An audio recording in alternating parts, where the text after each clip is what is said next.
Hi everyone, and welcome to SemiBluffing 101. I'm Matt Ranger, and I'm recording this for like the third time because I'm not very good at editing, but that's alright. Before we get started, my email is vodkahaze@hotmail.com. So if you're a micro stakes to small stakes PLO player and you want personal coaching, I do that and have a highly reasonable rates. So just shoot me an email. We'll get on Skype and figure something out. So, semi-bluffing. Right off the bat, the first thing you should notice is that I use arrows as bullet points because arrows are just like the best bullet points for PowerPoint presentations. Um, what's semi-bluffing? Semi-bluffing is using your equity, which is how often you expect to win the pot by making the best hand, with your fold equity, which is how often you expect to win the pot by getting all the people to fold to make a plus EV play. In PLO, like bluffing the flop or turn with air or something that just completely missed and has nothing going for it, usually a terrible idea. Reason for which is that most people don't like folding on the flop because most people usually flop something and they want to see a turn to try to catch it, especially bad players. So if you're gonna put money into the pot, you might as well have something going on with your hand. Everything in PLO you should think of in terms of equity and not in terms of like hand strength and how your equity interacts with ranges. The best way to do that is just relentlessly use an equity simulator. So I'd say that like Poker Stove or like Pro Poker Tools is your best friend from beginners to professional players. You have to use it a lot. To know if semi-bluff is going to be a good idea or not, first thing you want to do is determine how often you think it's going to need to work. And let's say you have like no equity in your hand. The simple calculation for it is there's a formula. It's basically the bet divided by the total pot, including your bet. So if you have complete garbage air, no equity against anything, and you bet the pot, it needs to work half the time to be a profitable move. Just quick examples: if you bet a third of the pot, it needs to work a quarter of the time. If you raise twice the pot, that's how you bet twice the pot. A pot mid game. If you raise, you can raise to twice the pot size. You need to work 60, basically 2/3 of the time. So you can just go over that. There's no need to really get anal and try to figure out the exact percentage. Your time bank is valuable when you're playing, so you should just like get a rough estimate of how often it needs to work, and then just move on to thinking about more important things. Once you figure that out, the next thing you want to do is figure your equity. So you use the rule of 2 and 4 to estimate it. Not gonna go over that. That's like the first thing you should learn when you're serious about playing. Um, just Google it if you don't know it seriously. Like depending on your outs, you want to try to estimate your equity using that. You don't want to try to pinpoint it against like a specific hand. You really want to like estimate it. Like I should have between like 8 and 13 outs depending on what he has. Something along those lines. Once you found your equity and your the fold equity you need, you just like subtract them. So if you bet the pot, you need 50% of fold equity, and if you have like 33% equity, the move needs to work 17% of the time, as the example says in the bottom. Just gonna take a quick sip of water. All right, let's take an example. Right off the bat, you can see that I'm lazy and I'm not recording this in presentation mode. That's why you're gonna see this on the side. This way I save a lot of time in editing. All right, so fairly standard hand. I don't have the time to go into deep details since this is a bite-sized video. I'll open the pot with this hand, fairly standard. I get 3-bet by Nikki, who I haven't played many hands with, but he seemed tight and aggressive. Very tight, actually, but fairly aggressive. So he seemed competent. And we call, obviously, not folding this. Flop comes gin for us, and he c-bets. This hand has a lot going for it. A gut shot, nut flush draw, obviously, and a pair with a bunch of side cards. And more importantly than anything else, the last time he 3-bet me, since we only played 30 hands together. Same situation. Open the button, he 3-bets. Flop came low like this one, and he c-bet, and I made a small raise, and he folded. So now our question is, obviously we're never folding this. Do we call or do we raise? I'm in favor of raising just because of that history, and I might make some mistake on some turns if I just call, but I don't expect them to give me much credit for raising this flop. So I make a small raise.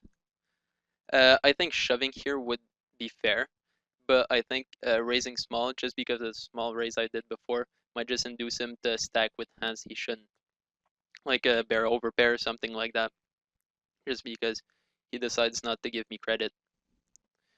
And what happens is that he stacks with this hand. But the important thing we need to know is if we go back to the flop, once he bets here and we raise to 22 with a hand that we can expect to have at the bare minimum 38 to 50% equity against anything he's going to stack us. He has a straight, like if he happens to have 4-6, we still have like 33%. Which means that this move, which needs to work 22 to 119, maybe something like 53 to 55% of the time. If we subtract our equity, it only needs to work about a fifth of the time. So like anytime he has missed high cards and he just has to fold to my raise, the move becomes outright profitable right away. And obviously, we're not unhappy because we're never going to make a mistake if he re-raises for $14 more. And we're a favorite over a good portion of his range that stacks with us, including this hand, which even though he's ahead of us on the flop, like I said, our hand is just doing very good against it because we have so much going on. They're in a straight river, nut flush. Alright, let's move on. So, to decide when to semi-bluff, basically you want to abuse your opponent's tendencies. So, for example, if someone barrels a lot, you want to use that to raise because there's a bunch of stuff in his range that's going to have to fold. We have a quick example for that. Even though it's a fairly interesting hand, and there's a bunch of things I could have done differently, I decided to opt for this line, which I'm still fine with. What happens is Philo here, who's he's a regular in the games by the means of saying that he plays in the games often, but he's not very good. He's very spewy. He overcommits to a bunch of main hands. He barrels a lot. He plays too many hands, re-raises. Here, I call. I could 3-bet, but I don't like it because Philo might 4-bet me with a hand that's not doing very well against kings, like just some kind of rundown or something. So I might make an error 3-betting and then folding to a 4-bet. Obviously, I'm not folding king, king, queen, 10, rainbow, even though it's rainbow kings. It's still very playable with those side cards. So I opt to call. Flop comes jack deuce 3. Obviously we're going to continue at least for one bet. But I don't like donking for the reason is that I expect them to c-bet this flop basically 100% of the time. So there's no reason to donk because there's a bunch of things that he's going to bet that missed, and it's always good to have him put money in with hands that have nothing going on for him. Okay, so he 3-bets fairly big. Now we can check raise or check call. I think check raising is fine, but he's spewy, so he's not gonna fold very often. I'm gonna be flipping against like jack XXX fair amount of the time. He's gonna stack with jack deuce 3, but the main reason I don't like check raising is that if he comes over the top, I might make some errors folding, or getting it in really bad shape. So I opt to check call. See a turn. Alright, now this turn comes, and I expect him to barrel any turn draw, basically any two pair, ace jack, pocket queens, the other two kings, aces, obviously jack 10, 10-3, backdoor hearts, something like 9-8 queen that just turned, something like 10-9-8, bunch of stuff. He's gonna bet here fairly wide, and so I'm gonna let him bet, and my plan is to check raise him once he bets, which he does. And checking there is also okay because I don't mind just seeing a river. If he checks behind, we're gonna be good fairly often. He might river some like low two pair on us, but that's just sad. Happens. Can't do anything about it. So we check raise him, and like I said, here we're risking $31 to win 16, 17. So it needs to work about 65% of the time. And with what we have going on in our hand, I expect to have at least 30% equity against anything he's gonna stack off to me, except if he happens to like have turned a set. But like most things, on average, I expect to have between like 30 and 40%. So this move needs to work like between a fifth of the time and like a quarter of the time, which I'm sure it does. Because like I said, he barrels a bunch of draws, and even though he overvalues a lot of hands, so he's gonna stack like probably pocket queens, pocket aces, and like maybe even like 10-3 here sometimes, rarely. He might stack it if he's losing or something. I'm not doing bad against those hands. Um, so like given that like we're not doing that bad against the hands that we're getting it all in against, and that we get him to fold a fair amount of like crappy draws that he just decided to barrel, I think I like check raising. And what happens is that he stacks with aces, which we're not doing that good against, but we're not doing that bad either. And he wins the pot. All right. In some spots, like I said, it's good to abuse opponents' tendencies, but in some spots it's good to just refrain from semi-bluffing. And the reason for that is that sometimes you want to let like worse draws come in, so then that they can make like worse flushes or worse straights on you, and you can extract more money that way. I think the best way to shoot this is by an example. So this is going to be a really quick hand. I open this hand under the gun. I think that's fair. It plays really well out of position. Get a bunch of callers. Curly and caught are fairly loose passive. XX4545XX is a drooler, so to say. Plays like 90% VPIP. He just doesn't understand the game basically. And what happens is we see a flop a very strong draw, and he pots right into me. So right here, obviously we're not folding. Our hand's very good. We could raise or we can call. The reason why I think this is an extremely easy call is that first of all, he pots into 3 people. So how often do you expect to get him to fold? Almost never, especially if someone 90% VPIP just doesn't like to fold in general. And moreover, there's 3 other people who I consider not to be that good, so they might just overcall with like a worse flush draw and make a bad flush on me. So that way we'd be making a lot of money instead of stacking as maybe a slight favorite or slight dog against our fish down here. We can just have a 3-way pot and make like 3 buy-ins from making the best flush on like a second flush and something else. The rest of the hand is inconsequential. So we're just gonna move on. Lastly, before we move on to the next slide, just like to note that some hands, also another reason to refrain from semi-bluffing, they play better as a float than as a raise. How to decide that is basically you want to determine how difficult your decisions are going to be on the next street. So if you have like a hand that you think you're going to make a lot of mistakes if so the guy c-bets, you call, and then he c-bets turn, and you just like you think about all the turns that come that can like change your situation. So like a flush turn or like a straight turn or like an overcard. And if you think you can make a lot of mistakes on turn cards, then that's a very strong argument not to call and then to raise if you have a hand that's worth of continuing with. Sorry. We're gonna move on to the last slide. This is a concept I want to just throw out there before I finish, which is range caps. Range caps is basically, players sometimes they make an action on a previous street or a previous decision that just makes it basically impossible for them to have a certain hand in their range.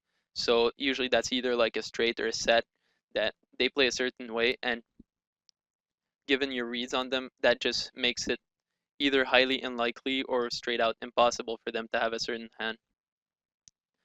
Um, the example for that I'm gonna give is this hand right here, which is fairly interesting. So how it plays out is Miller here opens the button. He opens a lot of buttons. He opened, I think, nearly 60% of buttons over a fair sample. I had a good read on him. ASLPC flats. He's loose and passive, so he has a bunch of hands, and he does fold to 3-bets. That's fairly rare for loose passive players, but he does fold.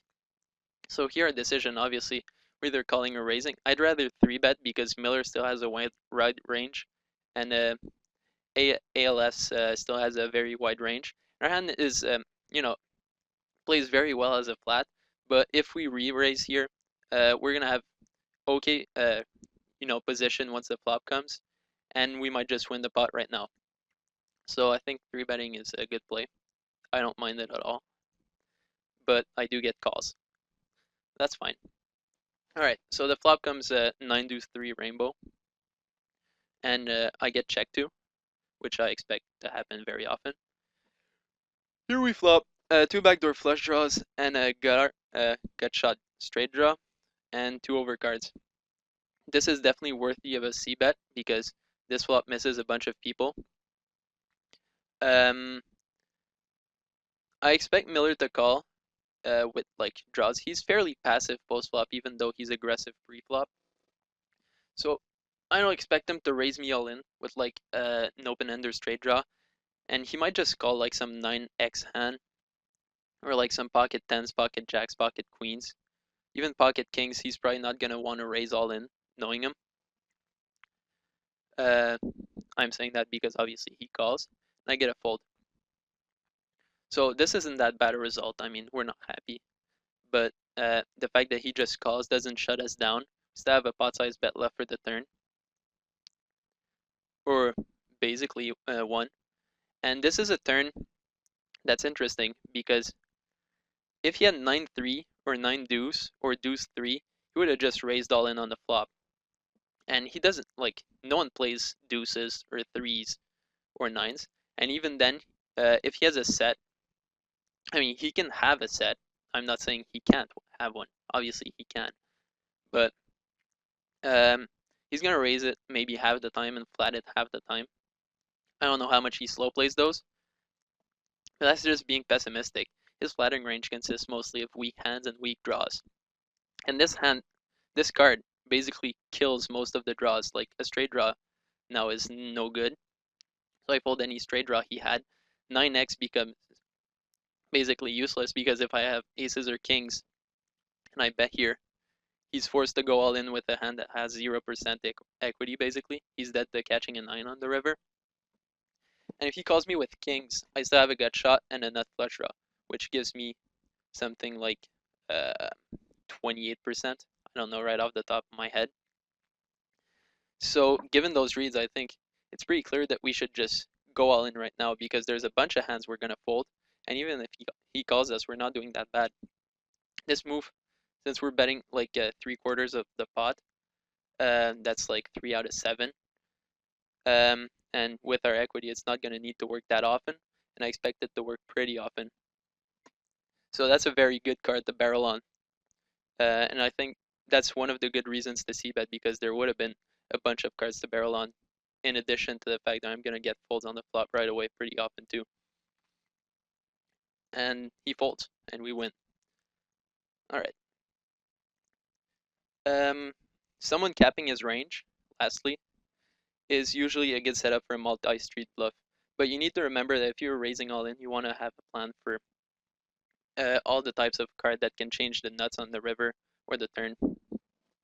Because you don't want to be asking yourself questions once the time bank kicks in and you have to make a decision whether or not to bet and then you can make significant mistakes.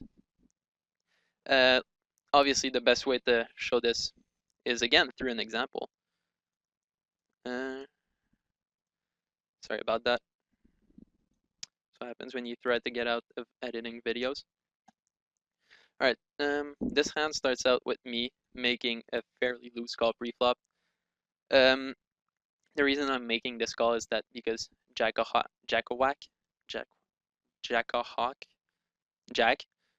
call him Jack.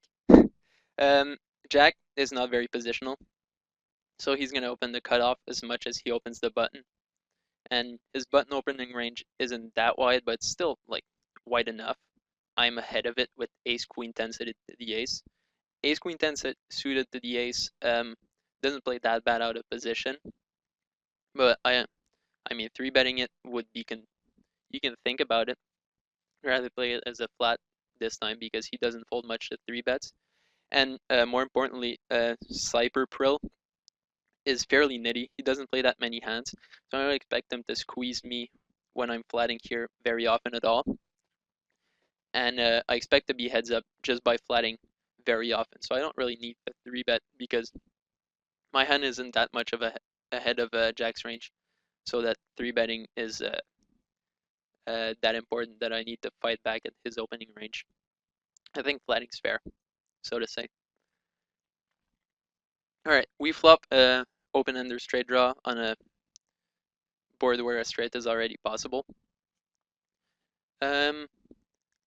I think donking is a fine idea here, but I end up checking because my plan was to check raise his c-bet and then start barreling if he just called, because I expect him to shove on me with 10-8, or I could just check call, so that's a fair plan. I was going to make a decision based on his timing and his c-bet. But what happens though is that he doesn't c-bet, and that's the interesting part, because once he doesn't c-bet this, he cannot have 10-8 anymore, because checking back here with 10-8 is basically suicidal, and he's 7, 8, 9, Jack, 10, Queen, King is going to kill his hand. So he would need to have very strong reads that I'm just going to go off bluffing on him, which I'm pretty sure he doesn't. And the turn comes and it's inconsequential, and right now, given that he can't have 10-8 anymore, I think it's a good spot to just go for a double barrel and try to outright win the pot from a lot of hands that are going to call once and then fold, since I can rep 10-8, added to the fact that I can just make the best trade with my draw sometimes on the river, which is what happens. I start by betting the turn, might win right away here, and I don't mind betting big because if he calls, I'm just going to barrel the river more over, so I'm like stealing more money off of him. He calls, river comes fairly blank. If he checked back a set, I'm just going to barrel and, I'm going to get raised and lose. But I think there are a lot of like Jack 9, aces, like some kind of like overpair that just decides not to believe me. Or like Jack 10-9, like a weak hand that doesn't want me to check raise. So I'm still barreling a 5. I would reconsider on like a Jack or 9. Or like a 10 maybe. But this hand I'm definitely going with. And so we barrel and he folds. Alright, so I hope you liked my examples, and I hope you enjoyed the video. So that's going to be it for today, and if there's anything, shoot me an email or message me on iPokerVIP, and I'll be happy to answer, and I hope to see you the next time. Thanks a lot.